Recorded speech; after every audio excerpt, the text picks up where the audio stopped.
ఇక్కడ ITI student అని వచ్చింది కదా! సో, ఇక్కడ ఆల్రెడీ ఐటీఐ పాస్ అయ్యి ఉంటారు కదా! సో, వాళ్ళ దగ్గర మెమో సర్టిఫికేట్ అయితే ఉంటదనమాట ఐటీఐ. సో, ఐటీఐ సర్టిఫికేట్ మీద రోల్ నంబర్ అని ఉంటది. సో, ఆ నంబర్ అయితే ఇక్కడ ఎంటర్ చేసి ఫైండ్ డీటెయిల్స్ అని కొడితే మొత్తం వాళ్ళ ప్రొఫైల్ మొత్తం ఆ డీటెయిల్స్ అనేవి వస్తాయన్నమాట. సో, మనమైతే ఇప్పుడు ఇక్కడ ఎంటర్ మొబైల్, అలాగే ఎంటర్ ఈమెయిల్ ఐడీ, అలాగే ఎంటర్ కన్ఫర్మేషన్ ఈమెయిల్ ఐడీ ఉంది కదా! సో, ఇప్పుడు మనమైతే మొబైల్ ఐడీతో స్టార్ట్ చేద్దాం.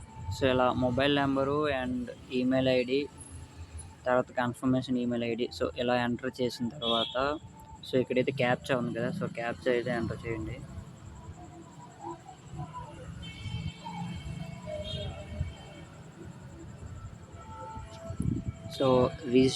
సో, క్యాప్చా ఎంటర్ చేసిన తర్వాత రిజిస్టర్ మీద అయితే నొక్కండి. సో, రిజిస్టర్ మీద ఎంటర్ చేశాక ఓటీపీ అయితే వస్తదనమాట. ఓటీపీ అయితే ఎంటర్ చేయాలి.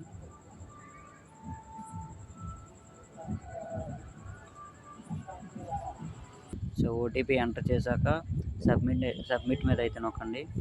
ఇప్పుడైతే చూడండి, ఇక్కడ రిజిస్టర్డ్ సక్సెస్ఫుల్ అని అయితే వచ్చింది కదా!